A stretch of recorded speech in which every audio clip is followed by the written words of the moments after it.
खबर हुगली से है। आरामबाग लोकसभा चुनाव से पहले रात को तृणमूल और भाजपा कार्यकर्ताओं के बीच झड़प में तृणमूल और भाजपा के कई कार्यकर्ता घायल हो गए थे, जिसमें तृणमूल कार्यकर्ता मनोरंजन दिगेरे भी घायल हो गए थे। खानकुल 2 ब्लॉक के तृणमूल ब्लॉक अध्यक्ष रमेन प्रमाणिक ने ये दावा किया है। उन्होंने कहा कि खानाकुल विधायक सुशांत घोष के नेतृत्व में तृणमूल कार्यकर्ताओं की पिटाई की गई। दूसरी ओर विधायक सुशांत घोष ने इस घटना से इनकार करते हुए कहा कि मतदान की पूर्व संध्या पर भाजपा कार्यकर्ताओं को तृणमूल कार्यकर्ताओं ने पीटा था।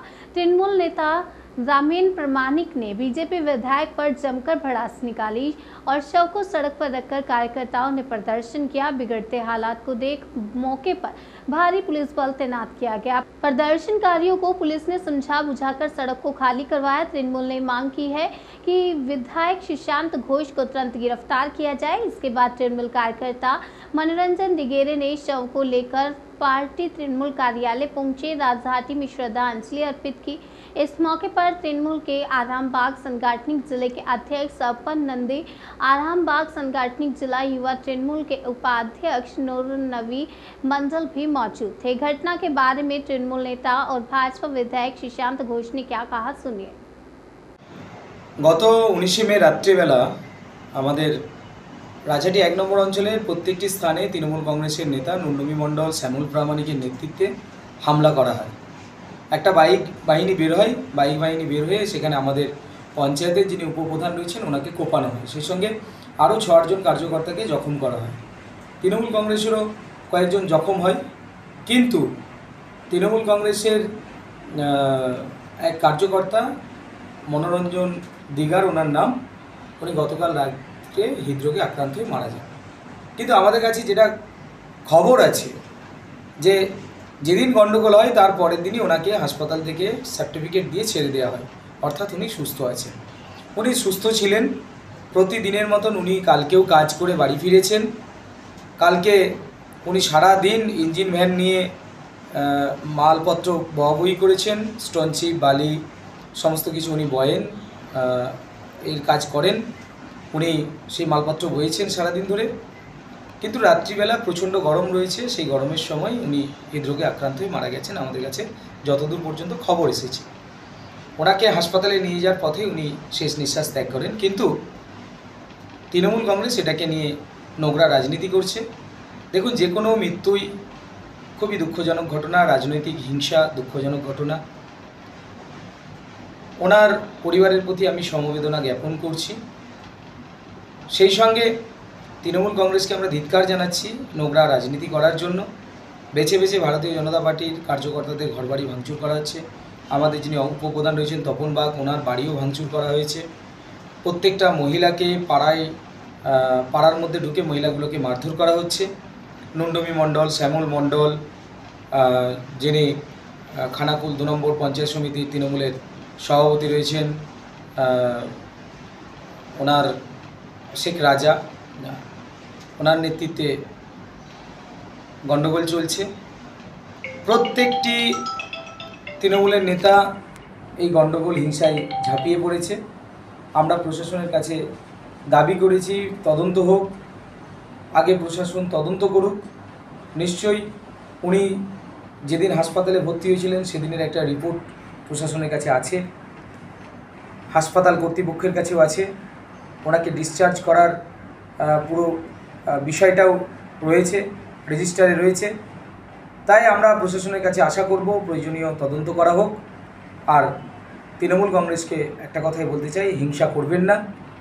খানাকুলের মানুষ শান্তিপ্রিয় মানুষ, খানাকুলের মানুষ হিংসা চায় না। আপনারা আইন শৃঙ্খলা বজায় রাখুন। আমি প্রশাসনের প্রতি বিশ্বাসী আছি যে প্রশাসন সঠিকভাবে সঠিক পদক্ষেপ গ্রহণ করবে। দেখুন, আপনারা জানেন গত 19 মে 2024 আমাদের আরামবাগ লোকসভার যে ভোট ছিল 20 তারিখ, তার সেই ভোটেরই বুথ এজেন্ট কে বলবে সেই সব নিয়েই আমাদের 146 নম্বর বুথে ওরা আলোচনা করছিল, আলোচনায় বসেছিল। সেই সময়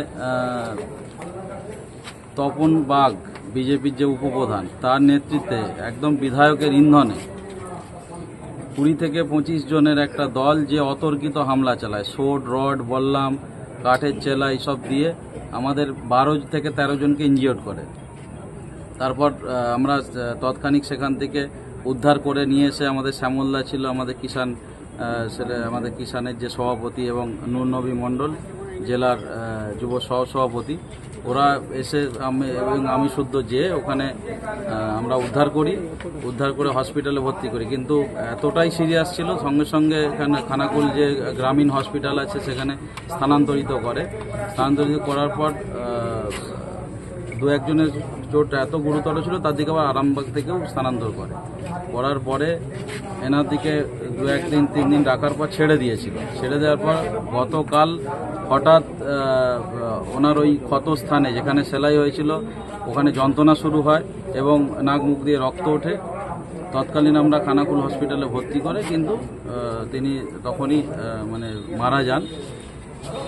তো এই আমাদের একটাই বক্তব্য যে আমরা পুলিশ প্রশাসনের উপর আস্থা রেখেছি। এই অপদার্থ উপপ্রধান এবং বিধায়ক যে যার ইন্ধনে এটা হলো তার দিকে অবিলম্বে গ্রেপ্তার করতে হবে।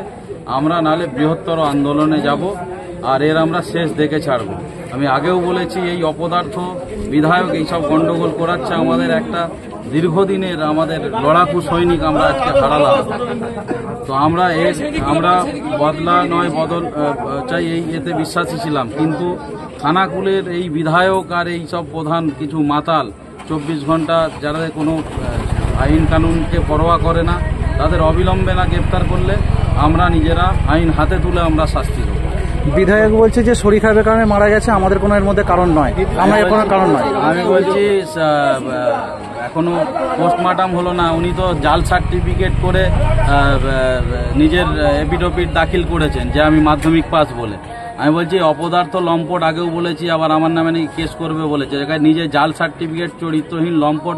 ও কি বলবো, ডাক্তার হয়ে গেছে নাকি, আগেই সব বলে দেবে। ও কি বললো, ছেঁড়া ছোট লোক, আমাদের জেনে দরকার নেই। আমরা প্রশাসনের উপর আস্থা রেখেছি, অবিলম্বে না গ্রেপ্তার হলে আমরা তারপর যা করার করব। ওনার নাম মনোরঞ্জন দিগের, আমাদের একদম একনিষ্ঠ লড়াকু সৈনিক তৃণমূল কংগ্রেসের। না, উনি একদম বুথের আমাদের ব্লক কমিটিতে ছিলেন এবং আমাদের ওই বুথের সক্রিয় কর্মী। রাজহাটি 1 নম্বর গ্রাম পঞ্চায়েত 146 নম্বর বুথের খুব সক্রিয় কর্মী, তৃণমূলের একদম দীর্ঘদিনের পুরানো কর্মী। ওনার বাড়ি কোথায়?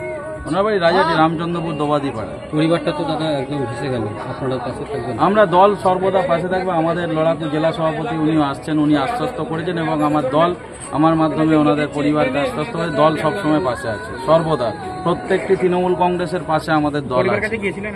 হ্যাঁ, আমাদের সবসময়, আমি কাল রাত থেকে আমরা প্রত্যেকেই আছি, আমরা একে অপরের একবারে পরিবারের পাশেই আছি। সঞ্জয় দা আছে, ওনার ভাই, সবার সাথে। এখন তো দলীয় কার্যালয়ে নিয়ে আসা হলো রাজাটি, এরপর কি কর্মসূচি আছে?